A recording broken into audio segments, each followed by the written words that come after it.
to another episode of my talk. And today, I'm going to ask you, is it wrong to be rich? Mali ba na ikay maging mayaman? Mali ba na tayo'y maging isang mayaman? Okay, this talk was written to us by Hill G. Fernandez. Jesus understood how important money is to us, right? Can you live without money? At this time, nowadays, we can't, right? We can't. Therefore, there are 16 of his recorded 38 parables in the Bible that were talking about money. Okay. In fact, he talked about 10% more about money than about heaven or hell to put together. So, let's talk about your money for a while. There are underlying factors why on one hand, the Ayalas, the Sorianos, the Sultan of Brunei, and Bill Gates and others are rich, right? And why on the other hand, the beggars, the squatters, the stevedores, the Fernandezes, and others are poor? These factors may be economic, may be political, social, educational, or even religious in nature. Now the question is it wrong to be rich? Certainly not. I would answer that. Certainly not. If you didn't get your wealth through fraudulent means like driving sharp business deals, going around the law, looking for loopholes in rules and regulations, pulling strings, using the under-table tactics, tampering with scales and other measuring units, misdeclaring your income if someone is asking for it, bribing law enforcement agencies, etc., etc. Okay, if your wealth is the legitimate product of honest labor, don't forget this one. You certainly have the right and the privilege to go to bed with a clear conscience. You can sleep peacefully at night. You'll recall that some of God's greatest saints in the Bible were extremely rich. Can you name some? Sino ba yung mga mayaman sa Biblia? Okay, but they never permitted their wealth to become another god to them. They were allowed by God to be rich, but they did not use their status to have their own god. Okay, let me tell you one of those. Abraham, the father of the faithful. Can you still recall his status in the Bible?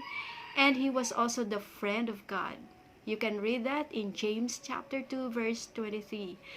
In fact, he was very rich in cattle. He has silver and gold. That's in Genesis chapter 13 verse 2. He was so rich that he and his nephew Lot couldn't dwell together because their substance was great. Okay, if you want to read more about the story of this person I'm talking about Abraham, you can read it in Genesis chapter 13. And Abraham had a son named Isaac. Isaac, Abraham's son, waxed great and went forward and grew until he became very great, for he had possessions of flocks and herds and great store of servants. So many servants. Okay, Job on the other hand. Job, whom also the Lord used as a test case to answer the devil's false charges, who was also very rich. So this man was the greatest of all the men of the East. You can read the story of Job in the Bible, Job chapter 1. It says 1 verse 3. So in the New Testament, Nicodemus, he was also a respected member of Sanhedrin. He was a teacher in Israel and a secret disciple of Jesus who came to him by night. Was a man of great means. I'm talking about Nicodemus. Tradition says that he could feed for 3 days the millions of people who flocked to Jerusalem during one of the annual feasts. And Joseph of Arimathea also, who made his sepulchre available for Jesus, he was also so affluent that the prophet Isaiah said that Jesus made his grave with the rich in his death. Can you still recall that he was the one who offered the grave for Jesus Christ when he died here on earth? Now, why are the poor destitute and why are the rich affluent? One reason perhaps why the poor are poor is because they don't know how to manage their business of sheer laziness. That's their business. They are so lazy enough to work for them to earn money. And we can read that in Proverbs chapter 6 verses 10 to 11. On the other hand, there was also this, the rich people, they are rich because among other things, they're diligent managers of their material possessions, and the hand of the diligent maketh rich. And you can read that in Proverbs chapter 10 verse 4. Now, some of them are hardworking too, because they're imbibed the laboring man's work ethic, especially the start when they were still poor. And let's not forget that God blesses their efforts, and the blessing of the Lord maketh rich.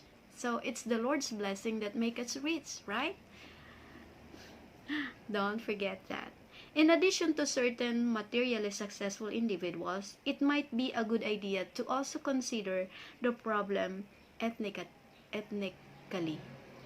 Why is business generally in the hands of the Chinese wherever they go?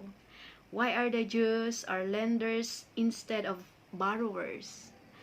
And why is Japan a big economic dragon in Asia today?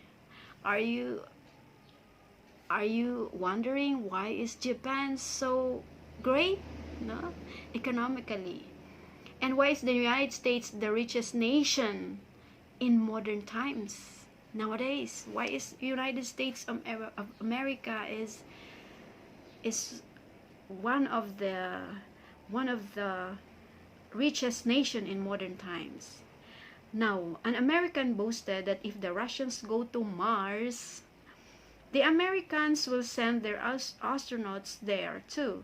If they go to Jupiter, the Americans will land their rockets there too. So nagkakaroon ng competition. Nagkakaroon ng, yes, they're not contented with just their status right now.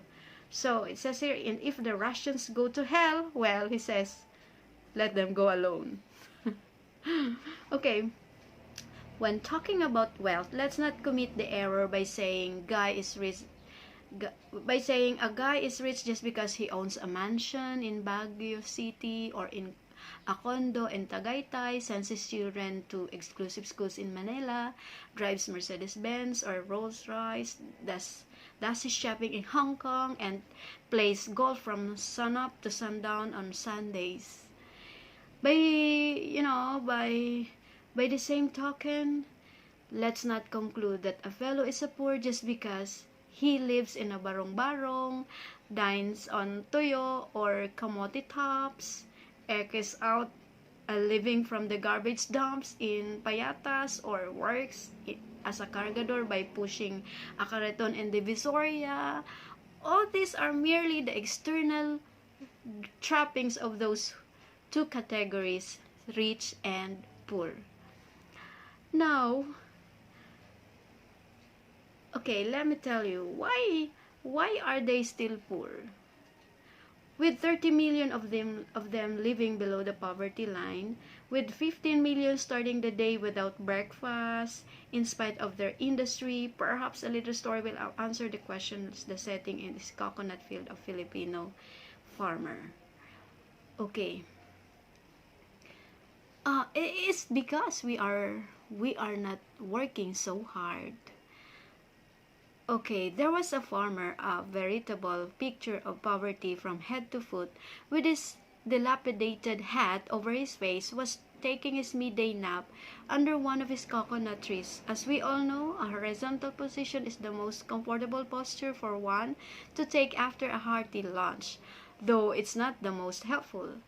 And this rich American tourist with expensive Japanese cameras dangling from his neck came along and woke him up by kicking him on his feet. "Get up, you lazy bones!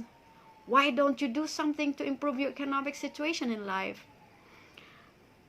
"What will I do?" the sleeper inquired with a half-suppressed yawn. Why don't you plant pineapples between your coconuts and thus double your income? You've heard of intercropping, haven't you?" "After I've doubted my income, what then?" the Filipino queried. "Then you may go as a tourist around the world and take pictures like I do. You may want to take a Caribbean cruise sometime too. After the cruise, then what then? You may want to give scholarship to poor but deserving students," the philanthropic American suggested. "After that, what then?" The farmer persisted with one eye open, for he was too sleepy to open both of them. "Since you'll be very rich by then, you'll not need to till the soil anymore. You may wish to lie down and sleep the whole day long," the American explained impatiently. "Well, that's exactly what I'm doing right now," the farmer said, replacing his hat over his face. Then, with a deep yawn, he fell back into the arms of Morpheus to continue his interrupted, prolonged hibernation. So, my question is it wrong to be rich? Of course not. Is it wrong to be poor then? Well, I'll talk about that later. Okay, so enjoy and thank you for listening. Thank you for watching. I hope you got something important to my talk this day. Bye. God bless you.